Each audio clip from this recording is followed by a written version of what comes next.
Man, welcome to the cloud, spot where we talk to people who are ferociously chasing their dreams, but also living them as well, too. Today we got a special guest and the first guest of this here show. We are sitting here with the one and only Brian Freeland, AKA It's the World. What's up, man? Good to see you. Peace. For sure, man. How you been? How you living? I'm cool, man. I'm blessed. You all right? Good, man. Good, man. How's life been? How's life treating you? Growing, man. Good, man. It's growing. For sure. So, man, I brought you here because I've been following you for a while. You know what I mean? I'm a 315er. You know what I'm saying? Central New York, upstate New Yorker. We can have that fight between what's really 315 Q's. You know how people do. We do that in New York. But with that being said, I think we all from upstate New York, and we understand that struggle from being able to chase those dreams that people in big cities might have more opportunity to do. Watching you from afar, much younger than you, but you've always kept your mind and your creativity, as well as your entrepreneurship and your hustle, and I respect that. So with that said, being in the small market that we are in, I wanted to talk to minds, like I said, on the cloud that are chasing their dreams ferociously and also living them, and I think you're one of those people. Appreciate it, bro. All right. So let's jump from the start, man. Where you from? Let's talk about the beginnings of Mr. Free. I'm definitely, raised in Syracuse, New York. I can't say born, because I was born in Charleston, South Carolina, but that's only because my pops was in the military at the time, because my father from Albany, my mother from the Bronx. Copy. You know what I'm saying? You're a New York baby then. Definitely. They met in Utica, what have you. But my mother was pregnant while my father was in the military, so she went down there to have a baby. So I was born on the military base. But I don't be jacking like Charleston, South Carolina. Because even though it's on my birth certificate, yeah, that ain't where you. that's so listen, not I'm gonna really tell you a where I'm funny from. story. We don't relate a little bit, but my grandfather was a lieutenant colonel at Fort Drum. So my mother, out of all her siblings, is the only one that was born out of the country. Yeah. So she was born in Germany. So I get where you're coming from in the sense that she was born there, but she lived all her growing up and living for the most part over here. So go ahead. I was around New York like it was the Bronx or Albany or Utica, and then eventually, I say by the time I was like 5 years old, we was in Syracuse. Copy. You know what I'm saying? I ain't leave Syracuse till I went to college. Okay. You know what I mean? All right, so as a child, are you an only child? You're not an only child, right? Nah, definitely. You are only child? Yeah. Oh my goodness. Dang, boy, your Christmases was all right. When your birthday? When your spoilers. birthday, man? When your birthday, man? April 23rd. I'm a Taurus. Oh, my good. You all right. You know what I'm saying? You all right. It's around your time. Yeah. You know what I'm saying? It's around your time. But you're a dark-skinned brother. We still in. I don't know what them light-skinned niggas talk. You know what I'm saying? But with that being said, so going from the beginning, man, like what are your earliest origins? Like what I know you from is, I think, a relationship that we both share. We'll get to that later, but more so from music. So what is your earliest memories of, I heard this sound and this is what I want to do, or this is what I love? Yo, that start like as early as me being like a baby. Cause I would be told stories, how like if certain records was playing as a baby, I would go sit like in front of the speaker and just be like in amazement. Yeah. You know what I'm saying? And like my parents was really into music. Like they be jamming, like whether it was loose ends, you know what I'm saying? My mom's, she Puerto Rican, so they be playing salsa or whatever. Like I remember being at like family gatherings with my mother, and my uncles, they on the congas and all that, playing the drums. And she knew I was into hip hop. So my moms would be like, go ahead, rap. That's fire. I'm like 6, 7, like I'm nervous. I'm like, what you mean? But she know what I be doing on my own time. She like, nah, do that right now. She's like, you a punk. So I ain't like that. Yeah, that's like, what's up. So I start spitting, like, you know what I'm saying? So it's really been since I was a kid. Since you was a kid, okay. You know what I'm saying? I say probably around like middle school. I started writing my own rhymes. What year you was born again? I ain't telling you all that. Oh, man. I'm Damn, you a young boy. I ain't telling on you myself. You still a young boy. All right, I'll give you a telling on bump. myself. Crack era? Yeah, definitely. All right, let's talk about that then, all right? If you was around there, then what was your, since we talking music, your earliest, let's say, favorites? When you young, because around that time, your youngest was, it was a different vibe. Like, who was your favorites at that time? When I was a baby, bro, come on, man. Like at that time? My shit go back to that you could remember, that you could remember your first songs you like what was it? My shit go back to like Run DMC and which one? What song? And LL Cool J and Fat Boys. He was Rakim. All right. Like I'm an '80s baby. 80s baby, for real, for real. Like I was a baby in the '80s though. Yeah, copy. Like, cause you know they gonna say, oh, if you wasn't a teenager. in the 80s. Copy. Yeah. I was a baby in the '80s. But you were able. So this is okay. Let me ask you a question. This is just a sidebar. Yeah. Since you're a music head, like I feel I am as well too. A lot of people that tell you, you know how they tell you about basketball, like, oh, you ain't know basketball until you was 10. Right. Like you didn't, yeah. So I remember watching Jordan's games, definitely. the three-peats and shit, and I might have been 7, 8, 9. That don't mean I didn't understand or know the game. You remember. So let me ask you this question. Right. What years is it valid for you to claim that you were in an era of music? Like age-wise. So like, are you allowed to? As far as a consumer, or as far as like an active like participator, like I'm in pursuit? Like, no, I'm saying a consumer. You're able to retain what you're listening to and remember the song. From the age of 5, 6 years old. And like, I'd agree with you. I think music is one of the languages that is taught to human beings first. Right, because when I say I'm an '80s baby, and when you ask me that specific question, I'm gonna tell you like for real, like I can recollect songs in like '88. Yeah. You know what I'm saying? Yeah. Like '88 is like, all right, you know what I'm saying? It's Run DMC. The movie Crush Groove. Okay. Like I used to come home from school, and I popped that in the VCR almost every day.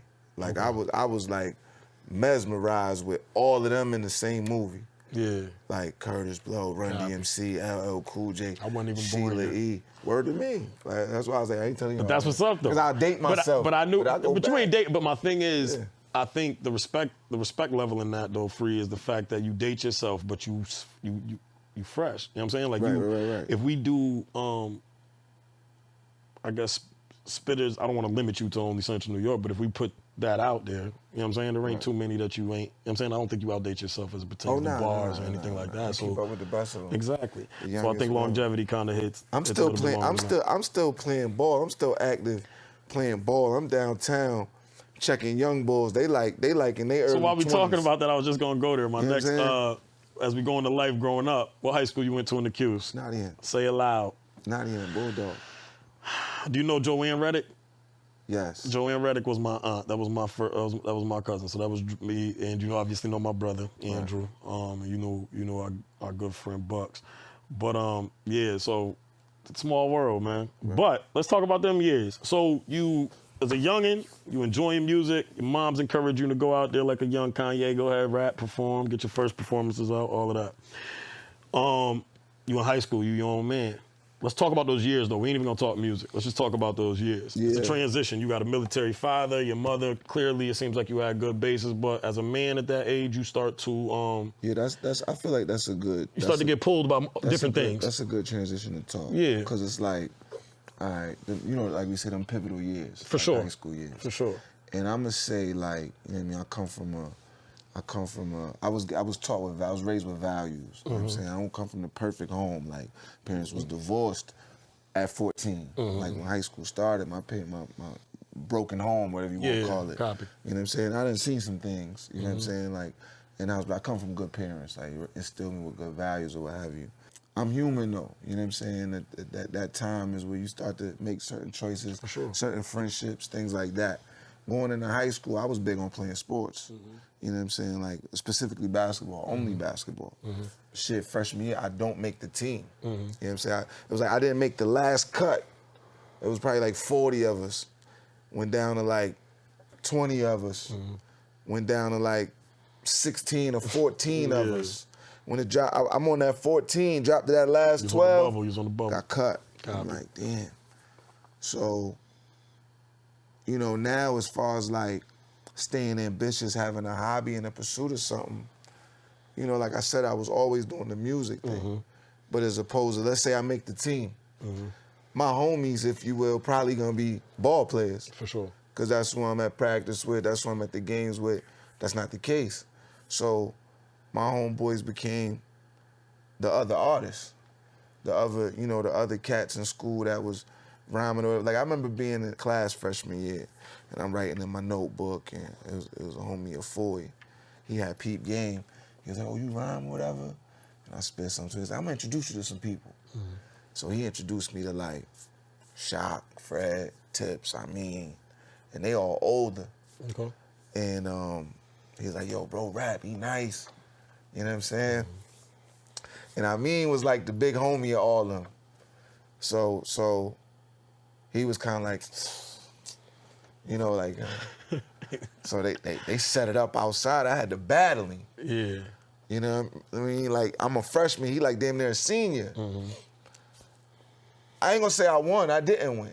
Because he hit a certain line. That's when the Uptown came out. That's when the Widow came That's out. what. Listen, now we gonna stop. He said, I got moving too niggas. fast. Hold on, Moving too fast. He said, hold on. Too He fast. said, I got niggas down the way. You moving too fast. Okay. You moving too fast. Okay. I know they're saying I ain't from there, but I got questions to ask. Okay. Because we only a half hour away. He finished me with a line. He finished me with like, I got go niggas. He said something. I'm hip hop. I got niggas down the way doing the up top. Everybody went crazy. Yeah. Oh. That's when they was doing the. Right. But the homies pulled me to the side. Even his crew, they pulled me to the side. And they was like, yo, you nice, bro. Like, you held your own. Like, that's the homie, and I could tell you going. They encouraged me. Yeah, for sure. You gonna be in the loss, you gotta grow. And you know what I mean? They was kind of like recruiting a team, like a Wu-Tang, like a powerhouse. They was like, yo, we meeting at my man Black crib on New Street Friday. We want you to pull up. I'm like, all right, bet. I'm a freshman. So, and they like sophomores, juniors, seniors. I pull up. Mind you, this ain't just, when I get there, it's not just people from Nottingham. You got cats from Corcoran. Yeah, for sure. Cats from So Hennigan. do me a favor real quick, for people that don't know, because we're talking about Syracuse, explain the importance of, I guess, the inner city schools at that time. Yeah. Just basic, where they were, what sides of town they was on. Yeah. And I mean, things of that nature. K through 8, I went to All Saints Catholic School. Okay. That's why I was so adamant about going to public school. I was like, yo, I got enough. I'm trying to go to school with my people. Be with your people. Straight like that, because they was trying to give me a free ride to Bishop Grimes. I'm cool. I'm trying to go to Nottingham. You know what I'm saying? I want to be around the culture. Hennigan on the north side, northeast side, if you will. Fowler on the west side and Corcoran on the south side. Copy, okay. You know what I'm saying? But we had people in that crew at that meeting from all over. For sure. You know what I'm saying? That went to all 4 schools. And it was like, it was heaven for me. Like, it was like, yo, this my crew, this my squad. These my boys. Yeah. It just was what it was because we had a mission. You know what I'm saying? It's like even in major businesses, organizations, you have to have like a shared vision. And that's what we had, young. You know what I'm saying? Like, we all had dreams of getting on as artists. For sure. So I'm around like-minded individuals. As you should be.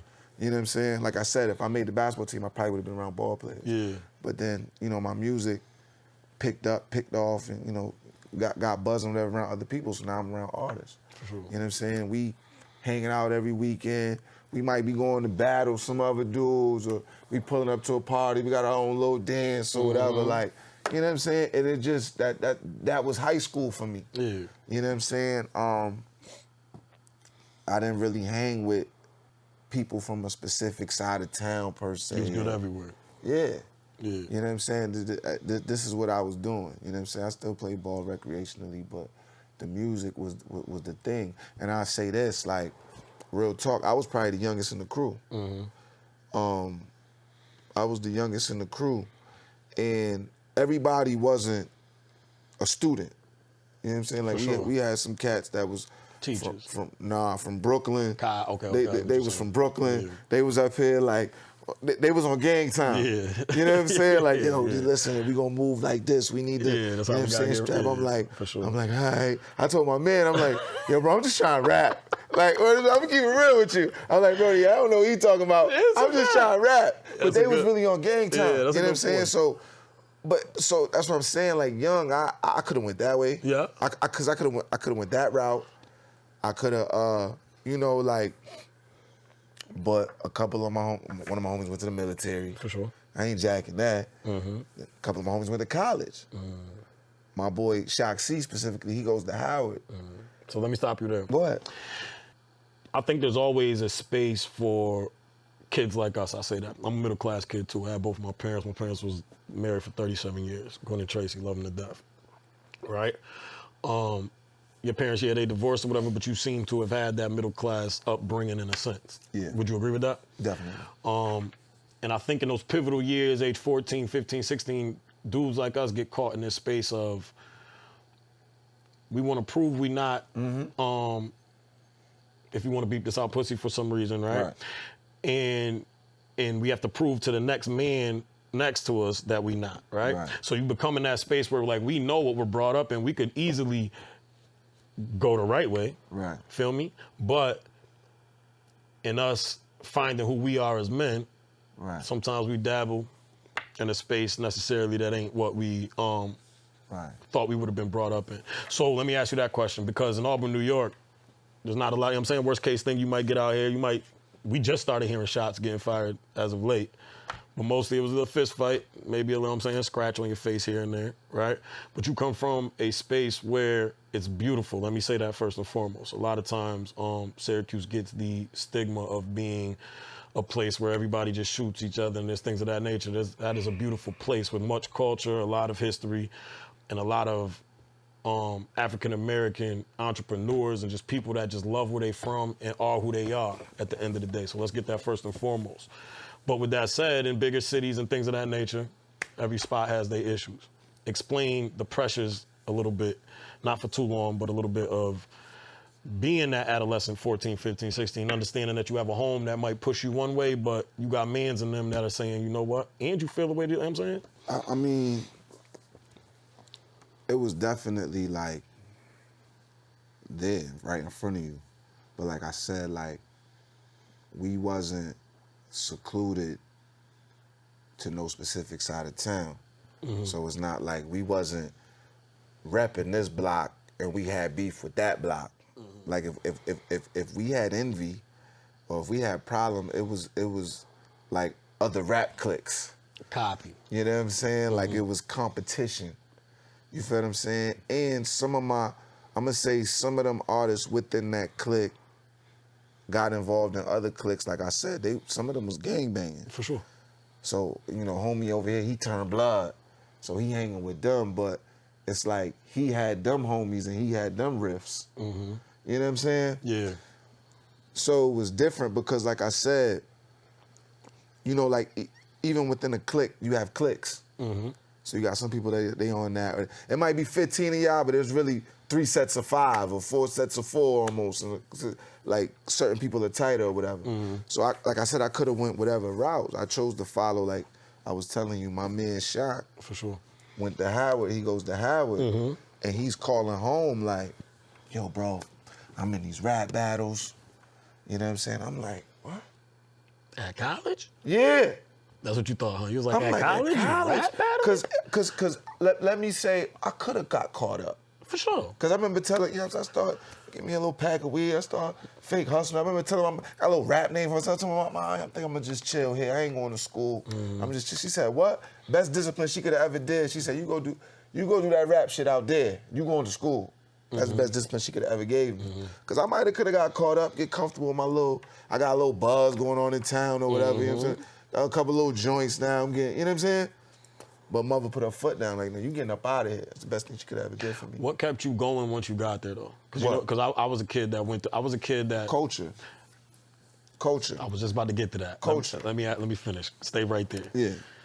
I was a kid that went to college because everybody else in my family said that's the thing to do. I didn't go knowing what I necessarily wanted to do. No. Now, I do believe that every child should go to college to get that experience, but also go there with a plan because it's a waste of money if not, correct? So I say that to say this to you. Your mom put her foot down. You chose to go to college. Right. You say culture is what kept you in college and motivated you to go through. I feel like you're a person who's probably experienced SU University since you lived there. Right. On its highest level, right? And then experience a place like Howard, which is a HBCU. Right. Can you explain the difference in feel or the difference in necessarily how those two colleges are from each other? Yeah, definitely. Like it's kind of like I told you how I went to Catholic school from K through 8, and then regardless of the opportunity to go to Catholic high school for free, I'm like, nah, I won't go to Nottingham. I think I was still. Because I had been up to Lemoyne College.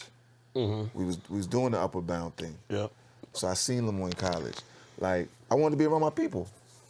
You know what I'm saying? And then when my boy is calling me home, or calling back home, giving me these experiences that I would never imagine he's even seeing at a educational institution. For sure. I'm sold. Oh, now you still out there doing what we was doing back here?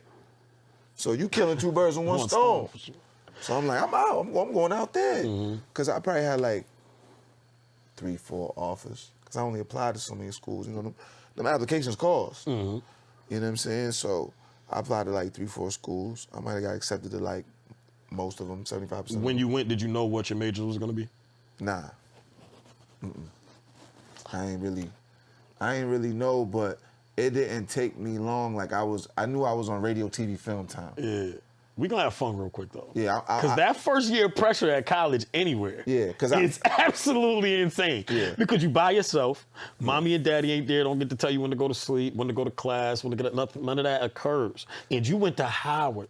You know what I'm saying? Yeah. Let's talk about real things. You went to it was you know what I'm saying? Bro, like I ain't gonna front, bro. Like academia, like schoolwork and all that. Like it was never really complicated for me. You know what I'm saying? Like, I've always been intelligent. Because I was always been taught to value intelligence. So it ain't like I'm struggling to get schoolwork done.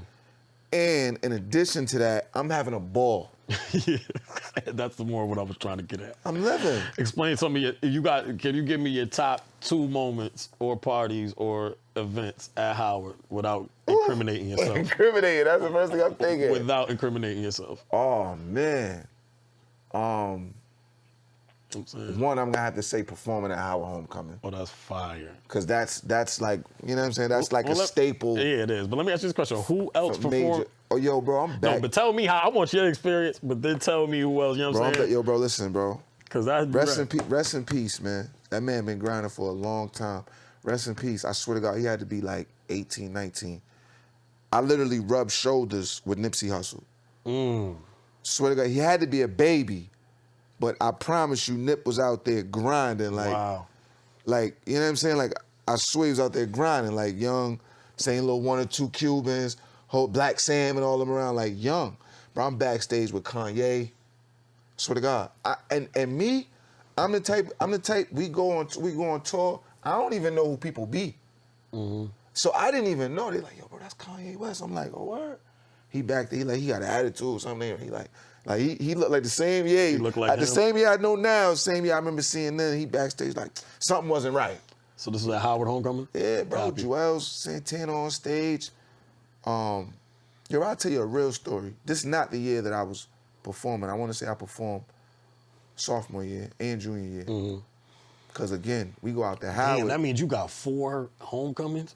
You seen 6, because I did my master's too. You've seen some of the best performances in the world. This how I got it. This how I got to be honest with you. Like, this how focused I was, bro.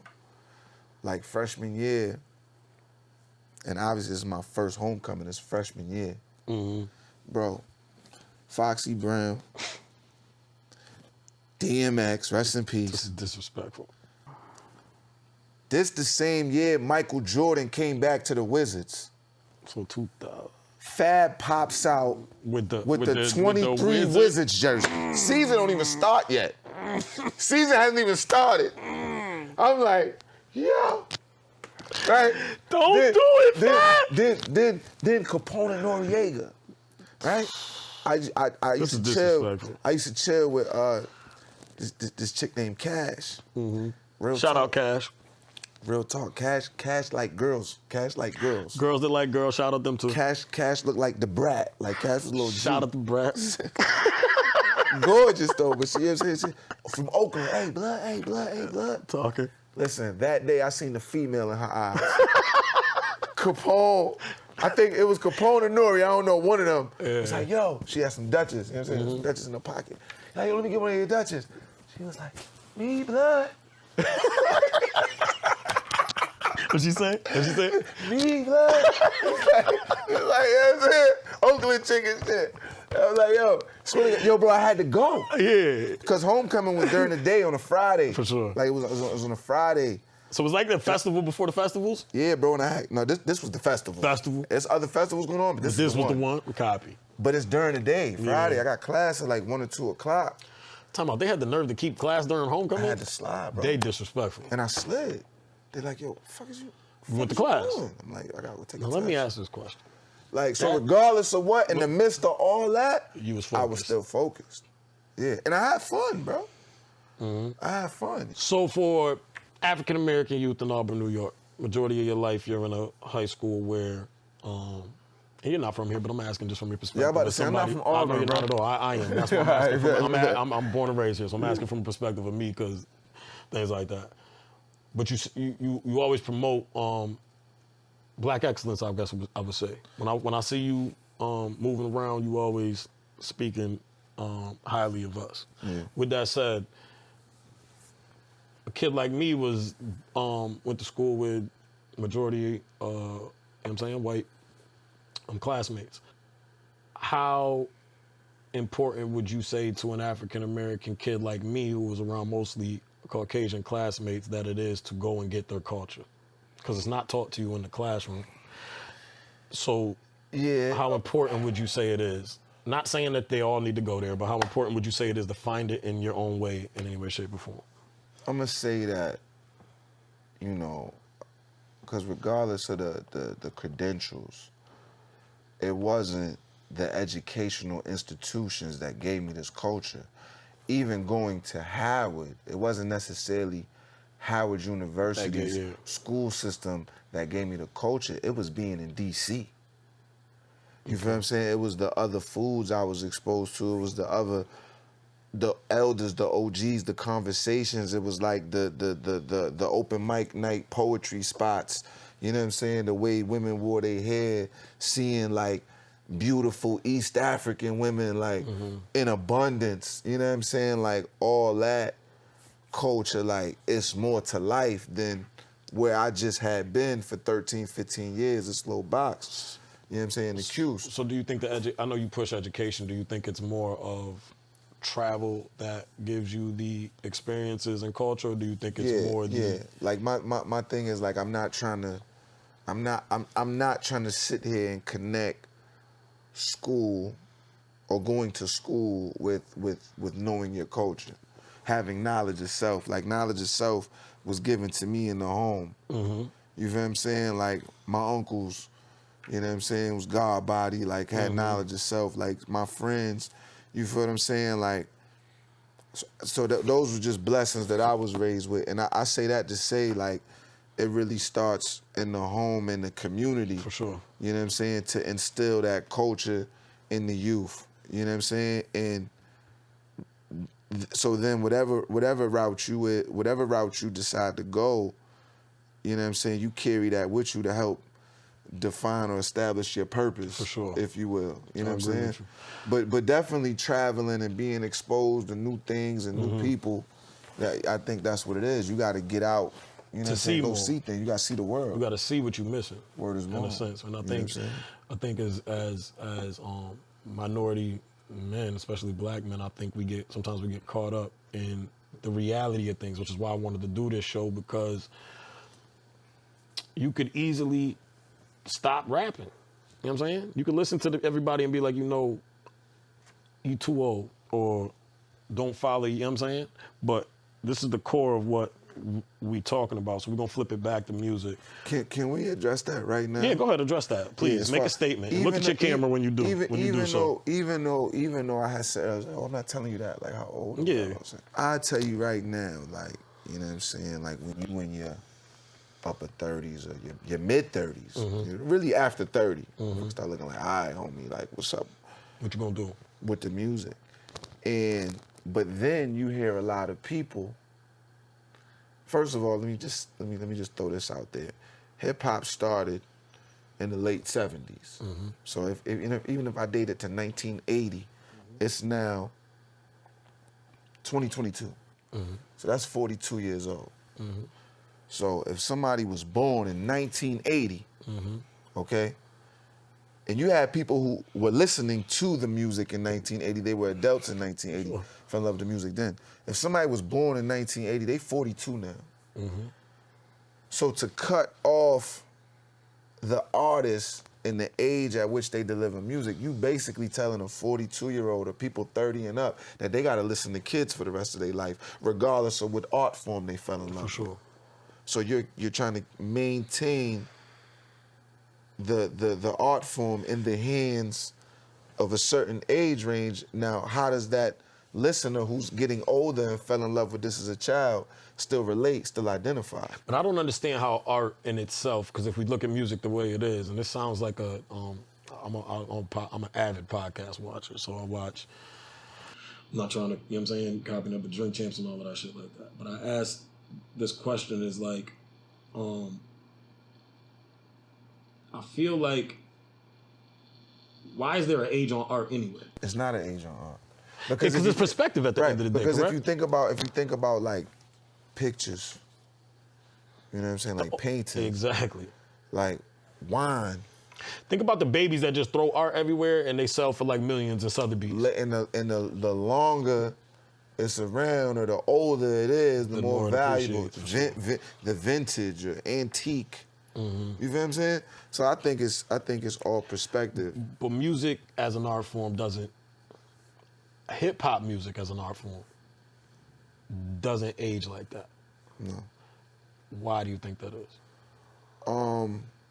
Well, I think if we talk about commercial hip hop, I think commercial hip hop is geared and targeted to the youth for a reason. Mm-hmm. So that's why they want us to believe, oh, you don't want grown men talking to the youth. It's kind of go ahead. I got another. Because question if you want the youth to be under a certain influence or have certain values, you need, people younger, less experienced, you know what I'm saying, not as mature, not as wise, talking to them. Because now you in the classroom, really. Mm-hmm. If you got the OGs talking to the youth, if you have an agenda, that's not what you want. So do you think the industry strategically targets the young in right. order to keep them from being taught? Of course. I've said for a long time, like, whether we realize it or not, whether we claim it or not, and nobody does, hip-hop is our religion. Mm-hmm. That's where we get our code from. That's where we get the good word from. That's where we get the what's okay, what's not. Hip-hop. Like, are you hip? Like, are you aware? Are you aware? And hop, that's you got the bounce. You got your swag. That's your bounce, yeah. For sure. I agree with that. So let's stay there. We're going to get to the brass tacks of things real quick because you are from Syracuse, New York. My earliest memories of music in Syracuse was, I'm going to be honest with you, the Dipset era. You know what I'm saying? So you had Thump Mendoza, right? You listen to Thump. Taj Mahal. Was Uncasa from the Cuse, right? Was I bugging, or is he from Harlem? Uncasa from Harlem. I'm bugging. So with but that, he was up here. He was up here a couple times running with them. All right. So with that said, that's what somebody from the outside looking in would know. You being somebody that I consider a savant probably of your area's music. Can you give me some of the names that we might not know about from Syracuse that started the rap scene or the rap culture that's out there? I gotta say Seth Marcel. Okay, I remember Seth. That's a little before. That was like 106.9, right? Yeah, was it Seth on there? And keep it real with you, to give you some history, we was up there rhyming on Z89 in high school. Okay. They was letting us go up there and freestyle. Like, we was really on the radio. Like, you turn your car on. I remember. Freestyling. Not y'all, but I remember being able to get. You know, Golden Boy? Golden Boy literally just posted a picture on Instagram. He with Diddy. Chilling right now. He with Diddy vibing in a club. Golden Boy was the DJ. It was Golden Boy, Just Mike. Mm-hmm. You know what I'm saying? My boy Trav, brother. Yeah, and we was up there freestyling. And I think of the homie named Sosa, the Italian dude Sosa. Mm-hmm. They was like the DJs. Even when it was Black God, when he was DJing and all that. Like up at Z89, we go in there and freestyle. But back then, you also had, you know, like before me, yeah, you got Seth, but like Taj and the Senate, all that was really like, we was still young doing our thing too then. You still had Llama, or not even before Llama, no, it was LAB. The Laboratory Boys, they was from Lex had Big Boys. Okay. You know what I'm saying? They was heavy, because I went to Nottingham and whole East Side was jacking that. You know what I'm saying? I'm gonna say right after that, since we on the East Side, you had Felony Set. felony set was major. Cause even though they was from the east side and talking what they was talking, the whole city was bumping. They was down the way, but yeah, that was bumping them.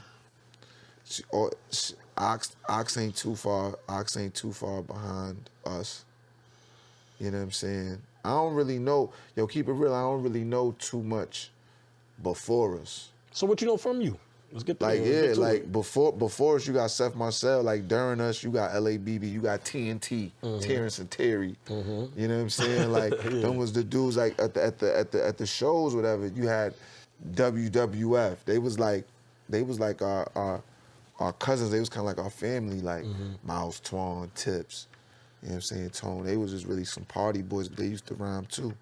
Yo, keep it real. I know you know Aaron Cooks. His brother. His older brother used to run with them.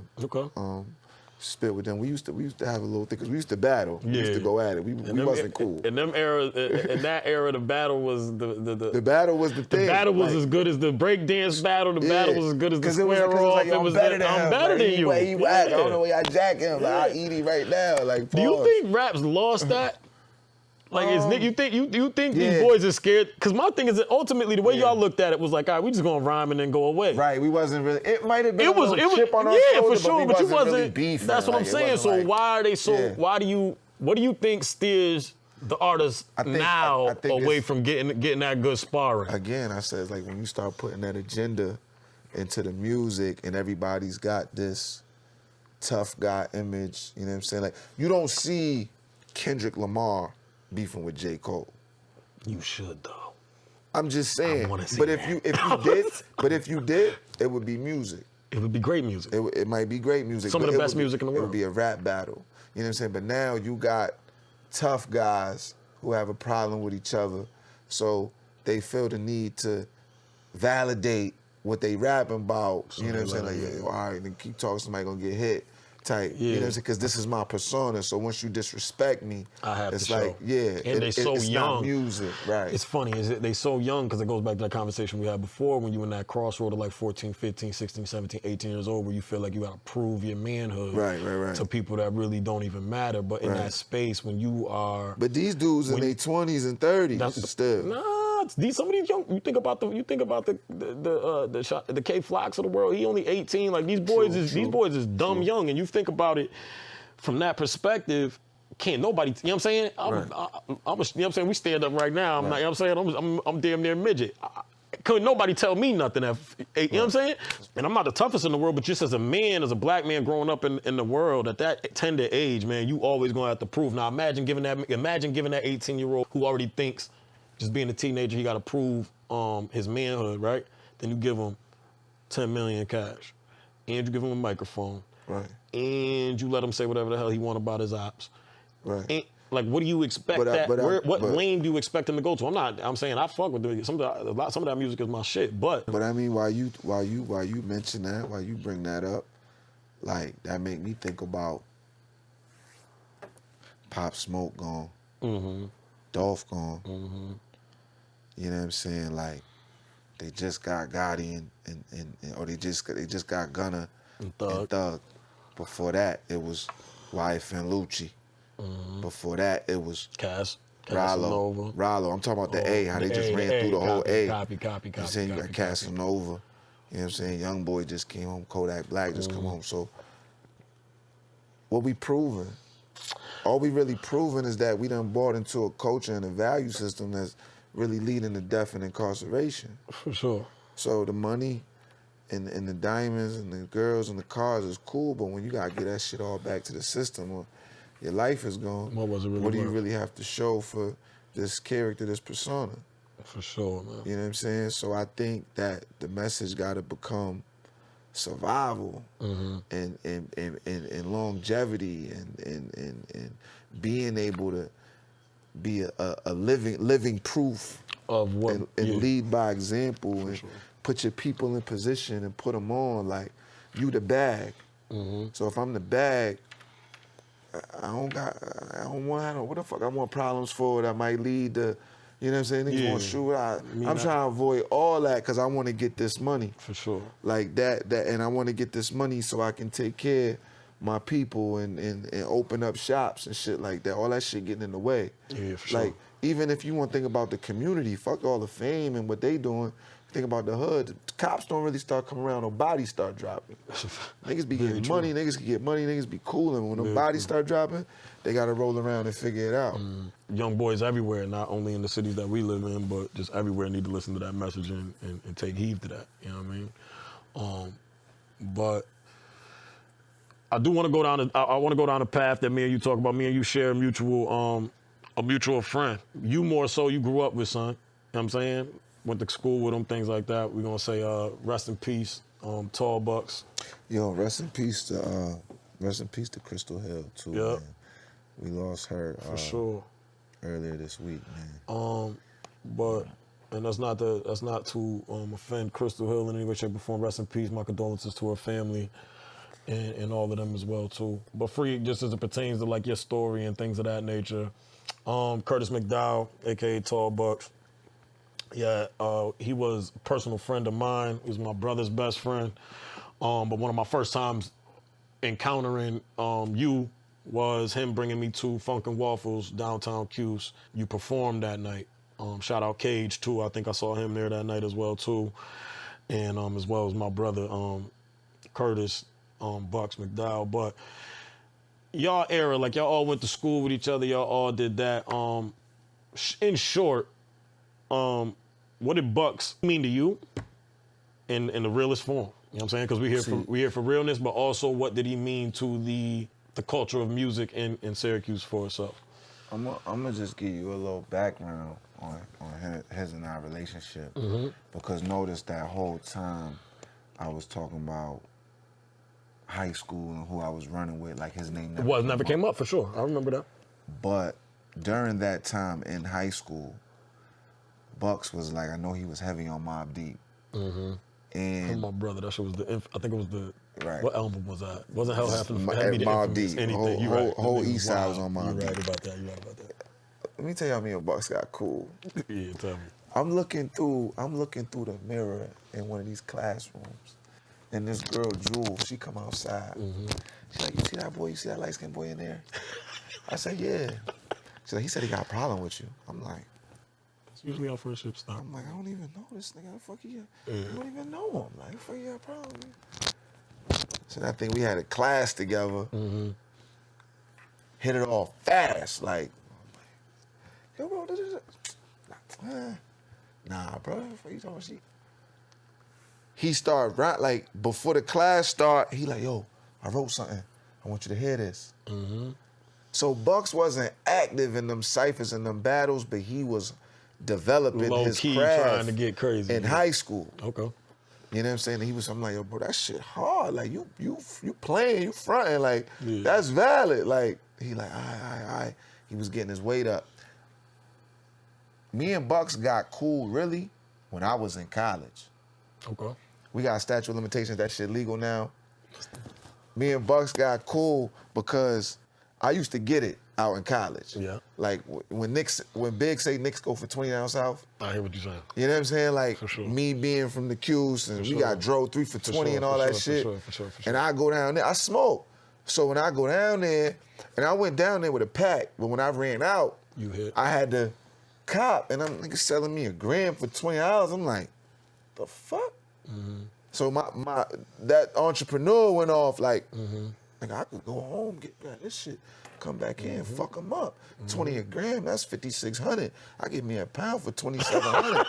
Bing, bing. Yeah, go ahead. Yes, I'm doubling my bread, like. Yeah, for sure. So I came up. I knew Bucks was on his shit. So I'm like, yo, bro, what's up? So I told him LAB niggas. He led me to one of them. Led me to Benny. So I cop. So that's kind of how we kept the relationship. Business. Nigga led me to the plug. Yeah, for sure. And then too, he was on his music shit now. So I come home. He like, yo, let's get one in. So now we recording, we making music together. That's my dog. Came visit me one time at Howard, brought one of his little joints up. And when I left Howard, when I left DC and moved back home, I'm, beefing with my ex, getting my shit out. I'm sliding. He the one came up with the U-Haul and helped me move out. So we really became brothers like through a distance. And that's solid because I fell out with a lot of dudes I was cool with, tighter than with him yeah. in high school. You know what I'm saying? And me and him get tighter. So when I came home, it was lit. Like he was rhyming, he was doing his thing.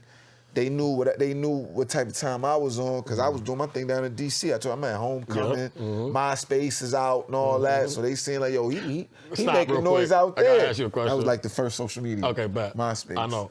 What was your background though? Remember when My background? you know how we had the moving I think I had backgrounds a with the custom- music? I had What a was custom- you listening to? I need to know. Don't play either. If you had the SpongeBob with the diamond chain on, you could say that. I had a custom like pick. Okay, who was it? You? Me. Word up, the circle. What was the song though? You remember when you used to go to the I MySpace? uploaded my own Time? joints. No, you did. Your I capping. swear to God. You had somebody's song All on my there. Free. kids. When you listen, I had 5 of my own joints. I'm up a whole there. fanatic. I'm a Jay-Z fanatic, so I know for a fact I had the moving background with had- some type of hove on it. But stop capping like all your not- joints was only you. My shit was exclusive. My MySpace. What was you uploading your music to? LimeWire, Aries, BearShare? MySpace Yeah, I'm that had- old. You see what I'm talking about? MySpace had the little box where you could upload your own shit. So it was a no-brainer. What was you recording on? Because they ain't have studio mics back in your day. They had the little what? the computer joint you put right I here. was in professional studios. All right, well, let me mind my business. Continue. Go I back to was the. in professional Let's go back. studios. Let's go back to the Bucks Those were the conversation. first, the first best studios I was in was in DC. Oh, copy. You know what I'm saying? I'm Like, talking when you was younger. You said you was open in MySpace. Yeah, bro, but MySpace ain't come out till I was in college. Okay, copy. Go ahead. You good then? That was college for me. For sure. Continue. Yeah. Let me ask you this question: do you think the music, the culture was like starting to like bubble? But who was the rappers of the rappers? Like where? Like who When was the I- rappers of when the I- rappers when you stepped back? Like who was the ones When I that left, was, when I was at Nope, DC, you was in DC. You come home. When you come home, who then was you who was your? got Bucks. Yeah. You still got Blue and Grimy doing his thing. Mm-hmm. You got rest in peace to Zilla. You know what I'm saying? You got J5. Mm-hmm. You know, and I know it was like Finesse and it was like the Okay. franchise, something like they had a click. C Noob, because me and C Noob was like the first one shooting videos. Okay. C Noob definitely probably had the first one. I seen that plug. I said, who did that? And I was you was on out. it. Yeah, I was You was on gone. So he was the first one really shooting videos. That's when I came back. Like, it was some more. Like I know Section Q. Like he was, and Section Q came up out of that clique I used to run with in high school. But he was definitely doing his thing when I had came home. Definitely Ivan the Great. Yep. Cage. Yep. Cage. Real Talk. Talk. You know what I'm saying? They was more so on the So battle were you? I was scene. just about to say, was you ever in the battle scene? Nah, because I did the battling thing. Remember I told you when Shot Yeah. called me from Howard, like, yo, we doing these battle competitions. I did the battle thing at Howard. But battling back then, there was a difference because battling, I think, now is more of, I don't want to say personal, but it's more of strategery, and when it's like jousting as opposed to I got a better rhyme than you got. You know what I'm saying? I think for me, once I really got a taste of song recording, like really laying down songs, and even analyzing like things from a business perspective, like what am I gonna really make the money off? Battling or hit records? Yeah. So it was really a matter of my focus. Yeah. Like, I'm not trying to put all my energy into making a name off myself, disrespecting One you. person. Yes, I feel what you're saying. It's so much more to talk about than me channeling all my energy into making you look bad. For sure. You feel what I'm saying? I hear you. There's so many other ways to make myself look good. So I think that's where I kind of transitioned out of battling. But I respect what them dudes do. Don't get it sure. twisted. Like It's definitely it's tough. entertaining. Like Yeah. it's hard. Like it's a part of the culture. You know what I'm saying? I think battle- and they do yeah. it is more of a lane to make a bag for it now. Yeah, You know what I'm definitely. saying? Way Right. more of a lane Yeah. to make a bag for it now. So we got to talk about a few more things. You know what I'm saying? You know you did go on tour a little bit, didn't you? Hell yeah. You did? All right, who'd you tour with? Let the people know what's going on. Well, the first 2 times an independent tour got set up for us, we went out by ourselves. It was me, you know what I'm saying, Dirty David, you know what I'm saying, Free the Guy. I think Cialis rocked out with us. Ralphie Black, my man Sponge. But me and Dirt was the artists. You know what I'm saying? We was pushing that Bring It Home single. You know what I'm saying? I don't think I had to joint with Tory yet. We was trying to push the Bring It Home single, but our plugs was in the South. Okay. Like the connects and the people that was establishing it, like a lot of that, it was in the South. Like if I'm not mistaken, the tour started like in Atlanta. And I was seeing early like, damn, our music is very East Coast. Yeah. You know what I'm saying? And Dirt, traditional New York, York so spitter. yeah. You know what I'm saying? You getting and boom back. He wasn't budging. Nothing at all. You know what I'm saying? I kind of like that he did it. Right. Because, and honestly, he was ahead of our time because look what's happening son now. locked up and now, boom, what's happening now, I'm for sure. seeing a lot of what we was doing. For sure. You know what I'm saying? For sure. But like I want to say, I always been kind of like a chameleon, like being able to adapt to the environment. I'm like, nah, if I'm down here doing a show in front of them, I got to have some shit to make them move. For sure. You feel what I'm saying? So I bumped in with, I bumped to this, it was actually a young bull, swag boy. He was young, like Brody was still in high school. We got a club, we got a show in a strip club. My manager, he wanna leave early. I was tight, cause we was getting love in there. We shut the show down. Yeah. We getting love, we killing him. He wanna leave, move on some militant shit. So I hop on the Sprinter mad fast, got a little attitude.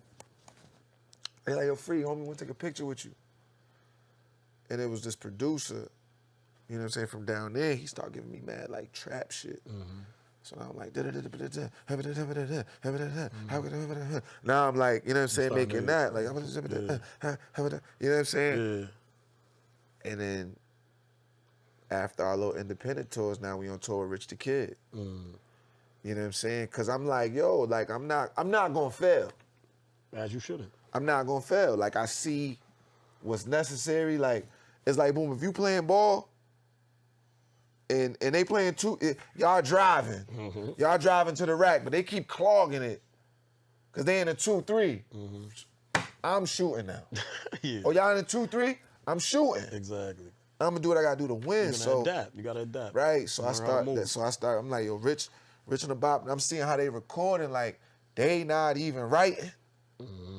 Like they just going in there. Catching the vibe. Then just punch in. Like, so I'm like, what? Like this easy. Yeah. I'm trying to pour my heart out every bar. This ain't what they on down there. It's like, how the fuck that club? How the fuck that does? I'm like, yo, all right, cool. Early on, I think it was hard, especially for somebody like you who comes from like the essence of New York hip hop. When you see the place for it, when you see the environment, again, culture. That it comes from. Right. The culture. That like, says a lot. You like, damn, that might not be what we doing up here, but this the vibe down here. For sure. You gotta appreciate it, because this what the people moving, this what they feeding off. And then when you having conversations and you talking to the people in the environment, that's what they sound like. So their music is a reflection of that. You know what I mean? So yeah, you rock with it. Sure. And even though I'm jumping on the beats, I'm still doing me. Doing you, for sure. Are you a person who could take any beat and would deliver bars on that? Or are you a person that would hear a beat and to deliver what that beat needs? So I guess I'm asking, what is the happy medium between a musician catering to a sound that an audience might want and then staying true to the essence of who he is as an MC? Being somebody that really done dibbled and dabbled in it all, like, I feel like that's just where you gotta find your niche. Like, and you have to find yourself, and you have to be true to yourself. Like, and some people, I feel like the greatest, because even when you think about Hov, one of his first hits was Big Pimpin'. With Bun B and them over there. That was a complete different cadence. And that wasn't Reasonable Doubt, but that put him on the map. So it's like, I feel like the greatest have an ability to adapt, to adjust. Like they could, like look at Cole. Like Cole on a joint with Benny, then he on the joint with the girl from London, then he get on his joint, go socially conscious. For sure. You know what I'm saying? Same thing with like Drake, might be super emotional, then you know what I'm saying? Might be on the ladies heavy, then might give you some reflective thought. But I think all of them within different realms of wherever they feature at, stay them.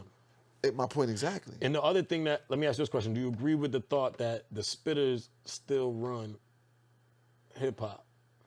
Yes. Yeah. No matter what type of other music 'Cause came out, the spitters still ran 'Cause the Lil upper Baby, echelon of the game. Lil Baby is getting plenty love and credit right now, and I feel like he deserves all of it. He can spit though. He's talking. He talks. He's talking. I'm not the guy who feels like down south rappers ain't like Moneybagg Yo be spitting, rest in peace, Dolph was spitting, like, you know what I'm saying? Like, nah, Andre 3000, one of the GOATs, you know what I'm saying? Like, it's some talkers down there. You know So we gonna get to a space where we end up closing it up in a minute, but I just want to ask you: you're not only a rapper, you're not only a musician. You are, from what I see on your social media, and from me knowing a little bit I know about you, you're a go-getter as well too. So you being where you are and doing what you do for so long, what keeps that blood boiling in the direction that it's going? I feel like, you know, I know we spent a lot of time talking about education and all that. And a lot of people obviously get their education so they can secure good jobs in good fields. In DC, the job market was great. Like I was damn near, I was 22 years old, touching like 50 racks fresh out of school. Can't beat that. Mad opportunities, you know what I'm saying? Little side jobs here, like the people, the community, the culture embraced me. Like, they put me on. Oh, you got your master's, or you getting your master's, you got your bachelor's from Howard, I got this for you, come over here. It was lit. I feel like when I came home, that kind of worked against me because, you know, it wasn't a lot of that. It wasn't a lot of means. Yeah, that's for sure. And now I'm getting hired by people who have the same degrees as me. So it was just like competition or intimidation. Like, I was too young to be touching a certain type of bread. They felt like, damn, I ain't see that till I was such and such. And I'm like, you know, and just my aura, my demeanor maybe was a little too much. Like, I never had an issue with the population that I worked with. Like, if I worked in prisons, I was cool with the prisoners. But it was, if I worked in the school system, I was cool with the students. For sure. But the administration always had issues with. You know, so when I came home from college, I probably got fired. I got fired from every job I had, like first 3 or 4. And then fast forward to when I got kids, getting fired is different now. Because it's like, shit, I got to provide.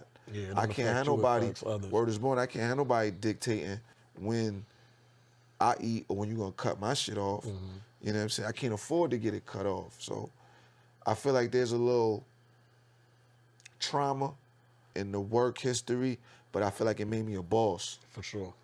You feel what I'm saying? Because it's like, I got to get it on my own. You know what I'm saying? By any means. And now I'm at a point where it's like I'm stubborn about it and there's no looking back. Like, I love it. You know what I'm saying? The financial freedom, the economic independence. And I know that I'm creating things that I could pass down to my children. You feel what I'm saying? And things that they can, you know what I'm saying, create more wealth, you know what I'm saying, generational wealth and pass down. You feel what I'm saying? I'm trying to franchise, you know what I mean, be a household name, like really have staples in the community, like in society, you know what I mean? And that's really what keep me going, man. It's trying to be an example and a provider for my sons. As you should. You feel what I'm saying? Like a wise man once said, like, you know, a man's true responsibility on this earth is to better his bloodline. You feel what I'm saying? So at this point, it's like, it's for my seeds. You know what I'm saying? Because I had fun. You know what I'm saying? I done cop. I done rocked all type of shit. You done did it. I done drove all type of shit. You done did it. You know what I'm saying? I done had beautiful women and all that. Like, that shit is like, I'm not trying to get successful for that. Because I had a lot of that shit when I was broke. I probably was broke because I had a lot of that shit. I was probably broke because I had a lot of that shit. So it's like, you know, like, so now it's like, well, what is it really about? Yeah, what is it? What You know what I'm means saying? I'm not saying if I had $2 million, you're not going to I ain't live gonna go the way ice you're out the supposed to, rollie. for sure. Just the outside, just the bezel. Yeah. You know what I'm saying? But it's about land, property. You know what I'm saying? Like investments and buying gold bars and shit like that. And like, Like that's, I don't know, bro, and that's just what keep me like Going. creative, yeah. As you should, man. And I think I just want to tell you in closing, bro, I appreciate you coming to rock with me. Definitely. I appreciate you chopping it up with me. I feel like you was very genuine. I just experienced you as a genuine person in total. But in closing, you know, they got the cloud everywhere, right? Right. And shit just gets left there. Right. So if you could leave one encouraging statement in the cloud for a person chasing their dreams to look at and be like, I could take that and use it, what would you leave? What words of wisdom? I'm gonna just say God is in you, especially since we talking about the cloud. You know what I'm saying? Like it's like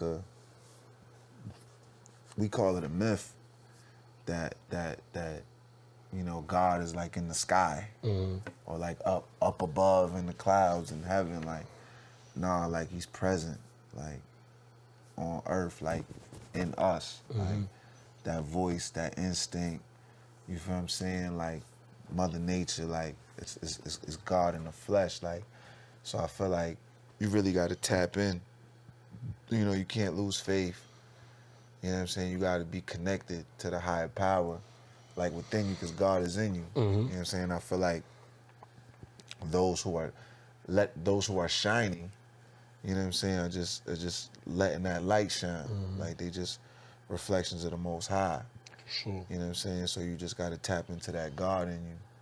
You know what I mean? So then that's not even a religious thing. That's just real. That's just energy. That's just real. It's funny that you said that. I'm just closing because when you hear church from like Snoop and them, I didn't really understand where it came from. But he explained it recently. He said when Bishop Magic Don Juan, even though he's a pimp and does what he does, when he says church is in you, he means God's with you no matter what you do. Right. Which is true, right? If God doesn't necessarily judge you for what you do, he's with you even in your sins as well as what you do right. So I want to say to you that makes a lot of sense. But in closing, I just want to let y'all know it's the world. It's the world. My man, appreciate you coming You already through. know, bro. Always love. I'll see you again, man. Yeah, new shit dropping real soon. Art Thou. Art Thou. Art Thou, my man, World Be Free, man. Make sure y'all go tune into that. This was The Cloud, place where we talk to people ferociously chasing their dreams and also living them. Travis McCloud, we out.